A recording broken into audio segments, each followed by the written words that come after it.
We don't have to be friends. I don't force for us to be friends, and I don't wish to be friends with you, by the way. Are you fighting with me? Are you fighting with me? Fair game! Fair game! I'll give you an autograph. I'll teach you shit. I'll show you shit. If it's not true, why are you tripping? You're fucking tripping. Why are you tripping, bitch? Why are you tripping? Finally!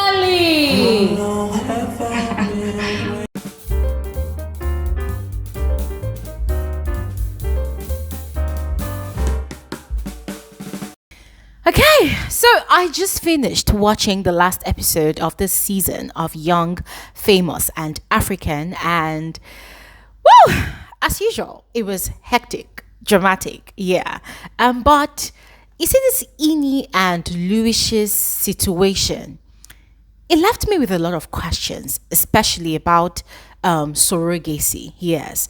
As I said on my previous review of what exactly had transpired between both of them in episode 7, guys, I still stand by the fact that both of them were at fault. Ini overly reacted about that whole situation, not giving Lewis a chance to explain himself properly, and Lewis on the other hand did not properly communicate his intentions to Ini, and so both their reactions were valid, yes, but Ini definitely did overreact, yes. And I maintained on that video that I was totally not in support of how she turned the whole situation into a women standing for women fight for women empowerment talk. Yeah, I just felt like she just blew the thing way out of proportion. That was completely not the context, making Lewis look like a pimp that is trying to pimp women for their body.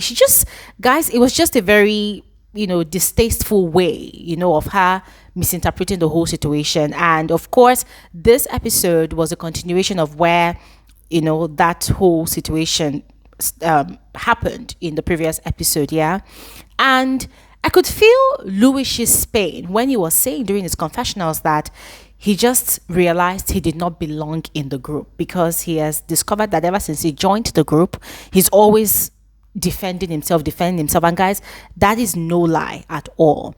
Lewis is greatly misunderstood. I don't know why. For some weird reason, ever since he joined the show last season, it's always one misunderstanding or the other, and the guy is always trying to explain himself, trying to defend himself, and I can imagine how exhausting it is for him, especially with this particular situation, because this guy has told his story, he has explained his story, but I find it very unfair the way the other cast members tend to downplay his story. This guy has shared about how he was ostracized, how he was excommunicated from his family, from his entire community where he comes from, by his parents' church, simply because he had sex on live TV on the Big Brother Africa show.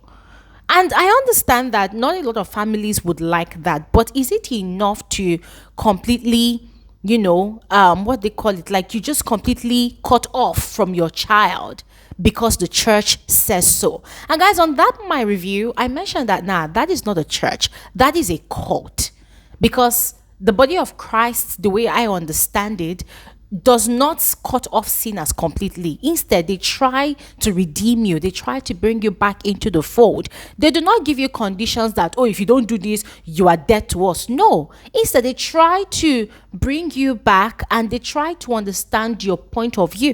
Guys, that is the kind of Christianity, or that's kind of religion I was exposed to, still exposed to. So as far as I'm concerned, whatever Lewis's family is practicing, that is a cult. The doctrines are so strong and deep, makes me wonder which part of the Bible they are practicing. That's on the side. Now, on the conversation about surrogacy, I listened with, disgust, because I was really disgusted. I listened to how Kefilwe, and Ini would refer to Lewis as, surrogacy boy. Surrogacy boy. He has come with his surrogacy story. And then at some point, Nadia, even though she was defending Lewis, at some point, she also joined the bandwagon, the way she would refer to the guy as, Lewis should just keep his surrogacy thing to himself. We don't want to know about it. Guys, it was quite irritating listening to those women talk about it that way. Because once again, it was very obvious that even they themselves that think they understand conversations around surrogacy, they do not entirely understand, because they make it seem like it is only women who struggle with infertility that have the right to, want to toe the line of surrogacy. And I'm like, no, that is completely unfair, because there are actually women who do not want to go through the pains of pregnancy or the hurdles of childbirth.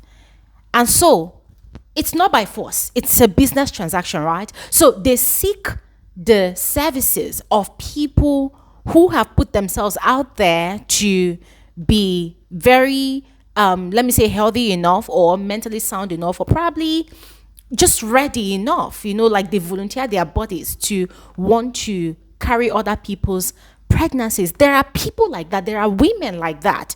For them, it's just a thing that they enjoy doing, or for them, it's a business. If not, they would not put themselves out there to do it.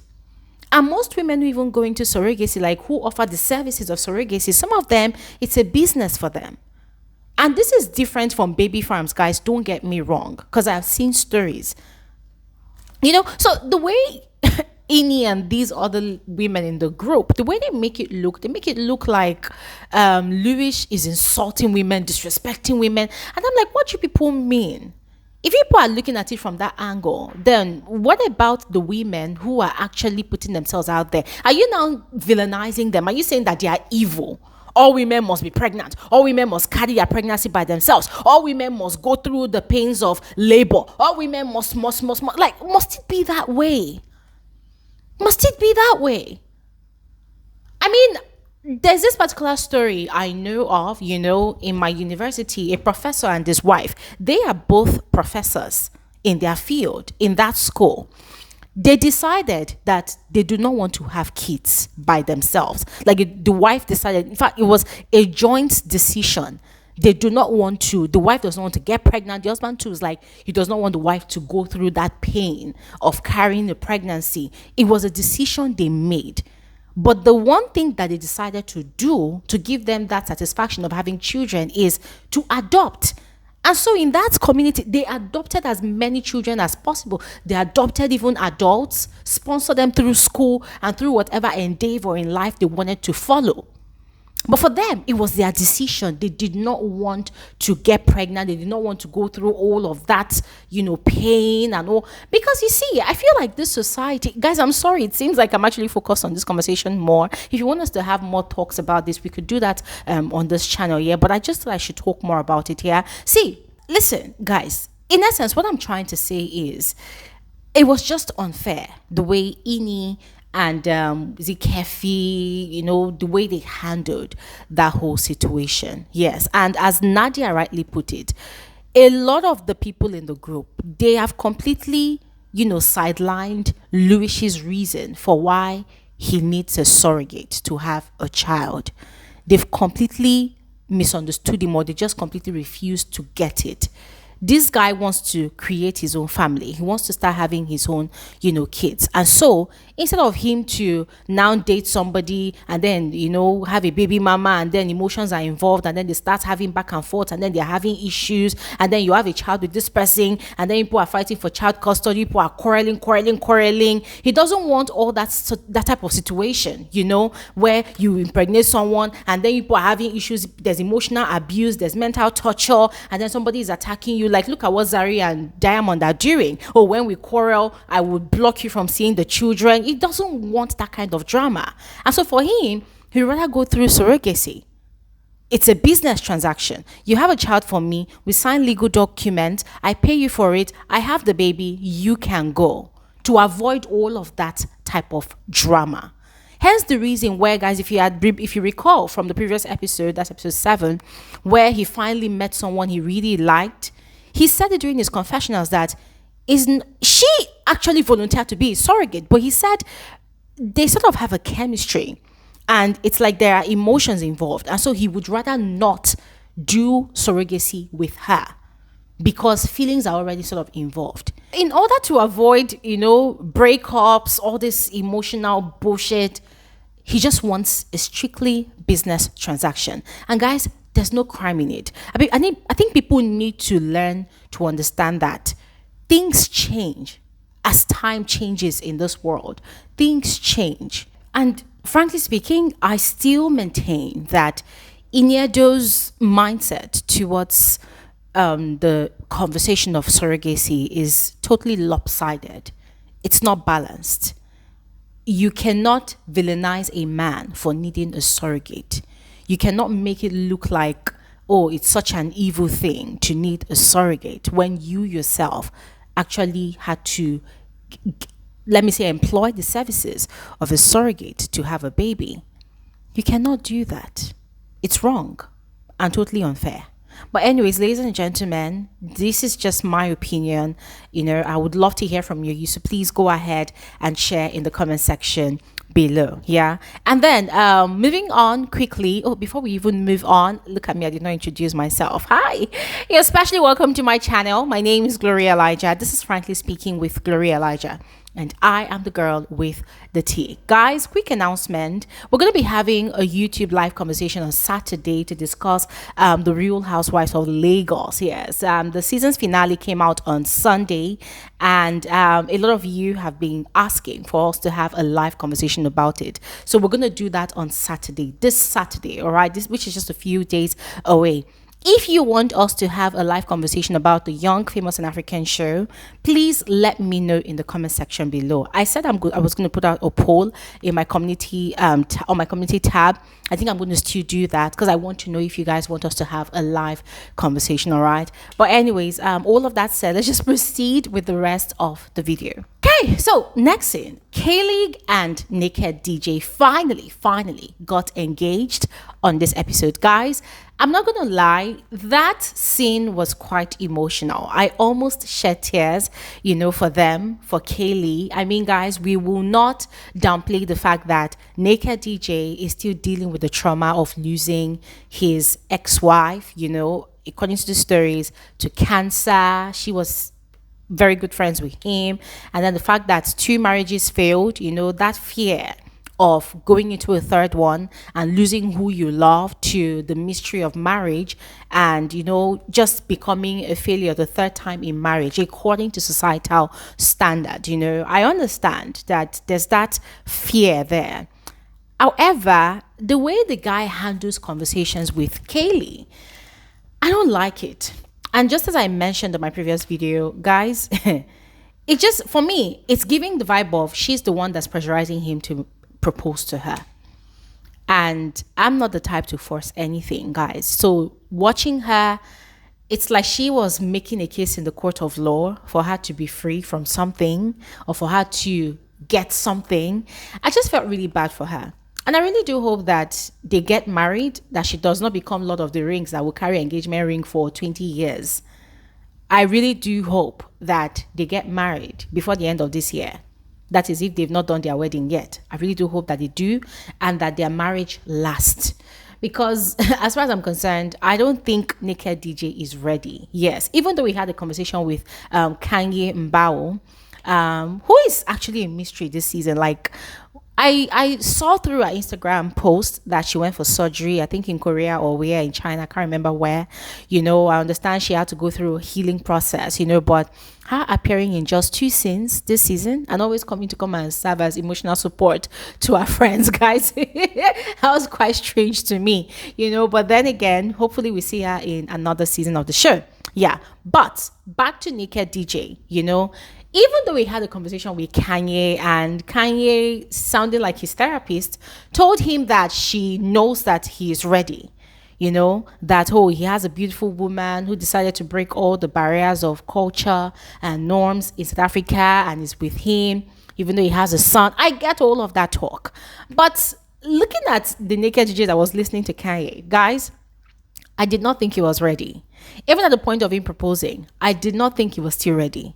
For me, I felt like him presenting that ring to Kaylee was just for him to breathe and to stop all the talks, all the all the yappings, all the Naked DJ, when you look at him and when you rate his personality, you will see that he's the type of person that does not like unnecessary drama. That is why whenever there's a fight in the group, he goes behind the scenes, like he gets in the shadows. He does not like drama. He enjoys being a spectator. He enjoys just watching, like living vicariously through the stupidity of others. Yes. So I just felt like him presenting that ring, proposing, that was just his own way of shutting down the noise, because he was overwhelmed, he was tired, and he's also the type that is very keen on his reputation. He's very careful about staying his white. So he felt like there was already a lot of smear campaign about him, his reputation, and for him to just shut it all down, he had to propose. That is the way I saw it. Even though the whole thing looked romantic and sweet, I enjoyed watching the scene. I almost shed a few tears for them, but I just felt like that ring came from a place of shutting down the noise, period. I don't know what you all think. Please let me know your thoughts in the comment section below. Now, moving on. I want to talk about Kefi, but I'm going to skip her for last, save her for last, and then talk about Diamond and Fantana. Ladies and gentlemen, I so badly want to hate Diamond and Fantana's relationship, but frankly speaking, I don't. For the weirdest reason, I don't. Because when I look at those two, I see two players playing each other, enjoying the applause or the criticism from the crowd. Yeah. And in that their situation, the people, or rather the person I felt bad for was Nadia. Nadia fighting tooth and nail to save her friend Fantana from shame and disgrace. But Fantana, with her big bum, her big head, big everything, with her shiny eyes and over white set of teeth, wobbling her way into drama, into chaos with Diamond. I mean, guys, what can I say? You know, Diamond, just being who Diamond is. I'm tired. Guys, I was just laughing looking at these two people. You know, Diamond walking into Swanky's event and then kissing Fantana, Fantana playing along. I'm going to be frank with all of you. I want to say that Fantana was just being disrespectful to her friends who have warned her, especially Nadia, who has been fighting for her. But at the same time, I want to say that, well, Nadia also having issues with Diamond, you know, we could also say it's in a way disrespectful to Fantana, because Fantana is an adult. She can fight her battles for herself. So these people just keep on disrespecting each other. At the end of the day, you know, nobody is a saint in that circle, you know. But Diamond declaring I love you to Fantana, calling Fantana his girlfriend, Fantana's head growing bigger times 10, you know, because they've given her title of girlfriend. I'm like, girl, is this why you were fighting Zari? Just to earn the title of girlfriend to a serial cheat, a serial impregnator, a notorious baby daddy, a notorious flirt, someone that does not even take himself serious? Is this what you were fighting for? Is this what you were disgracing your friends over? A Diamond who in name is Diamond, but in character is not a diamond in any way or form at all. Is this who you were fighting for? Is this, my God, women will shame you, or some women will shame you. Yeah. So good luck to them. Whatever direction their relationship takes, fine. But if Fantana becomes a baby mama to Diamond, guys, oh my goodness, it's gonna be something to watch out for. Because I cannot wait to see her start fighting over, you know, this their petty bullshit, just as Zari has been doing with Diamond. It's going to be pure tea to spill, to talk about, to judge. Because, guys, I cannot wait. But now, moving on to Kefi. I heard that Kefi left the show. I don't know why she ran off. Because the energy she was giving on this particular episode, she was giving the energy of someone who came for a fight, as she did with Zari. Because for me, I was thinking, what was the rationale behind giving that stupid speech at Swanky's event and then turning to face Zari, and then you said my marriage is fake? Like, Zari did not say your marriage was fake. She said that she saw stories on social media, which is the same story that Nadia was telling her at their brunch date with Ini, that, oh, look at what. And she just had this way of twisting the whole thing to be that, oh, Zari said your marriage is fake, that kind of thing. And she was the one that even engineered the whole fight. Pouring drink on someone over what exactly? You said something and she's addressing you calmly, telling you, well, you say you don't want to be friends with me. Me too. I did not wish to be friends with you. But then this thing happened weeks ago and you're bringing it here now. Make it make sense. And, oh, do you want to fight with me? Do you want to, for someone that is forming all classy and bougie, the way she was attacking Zari, that was quite ratchet. Very ratchet, And I'm thinking, what came over you? And guys, if you even think about the genesis of this issue that Kefi has with Zari, we all know that she never had issues with Zari. It was her inheriting Annie's beef against Zari. And now look at where this whole thing is now. Zari and Annie, they've made peace, they've moved on. But Kefilwe, who has inherited Annie's beef, I don't even think she knows that Annie and Zari, they've made peace, because Annie was just sat there like, oh my God, what's happening? I'm shocked. Annie likes Zari. They are friends now. They were so excited to see each other at Swanky's event. Now you that inherited beef, that made an enemy out of Zari, you are there fighting and disgracing yourself. Even Diamond, that guys I don't even rate, Diamond was even saying that, oh my God, looking at Kefi fighting, it was just not of her. Like, he's happy that he dodged the bullet. I say, somebody that does not even have a standard is now having the audacity to rate you that portrays yourself as one that has standards. Look at how low you have stooped, to prove a stupid point. Guys, I was so disappointed in Kefilwe because all of that thing she displayed at Swanky's event, it could have been avoided, but she just wanted some drama.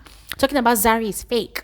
I don't like her. We'll never be friends. Like, girl, did Zari tell you that she ever wanted to be friends? Ladies and gentlemen, hectic. And then finally, Louis tendering another apology to Ini and everybody that remained at the event, because at that time, Zari and her husband Shakib had left. Kaylee and Naked DJ, they had left for their proposal. And Louis apologized. Guys, I felt so bad for this young man. Like, I felt really bad for him, genuinely. And Ini accepting the apology, well, I like the fact that she accepted the apology, let everybody move on and let peace reign. But then Kefi ending this season talking about, I'm going to marry as many times as I want to marry, I'm going to divorce as many times. Baby girl, please become Mother Abraham. Marry as much as you want, divorce as much as you want, but then look at yourself, aspiring to be what Zari is. She was the one shading Zari that, oh, you have children for different men. Oh, you have married 3 times. And now look at you bragging that you want to do the same thing. So are we going to conclude that Kefi was just purely jealous of Zari, that she's eating a cake and having it, and she is not eating a cake and having it the way she thought she would? What are your thoughts? Let me know in the comment section, ladies and gentlemen, because this is where I'm going to stop talking now. And yeah, officially, this is the end of this season of Young, Famous, and African. I look forward to hearing from all of you. So please do not hesitate to share your thoughts in the comment section below. I'll see you guys on Saturday, all right, where we get to discuss Lagos, Real Houses of Lagos, yes. And of course, if there's any other thing, I'll catch you guys on my next video. And of course, guys, do not forget to catch me on my second YouTube channel. It's called Simply Glory Elijah, all right? So please catch me on there. And that is it. Enjoy the rest of your day, and bye.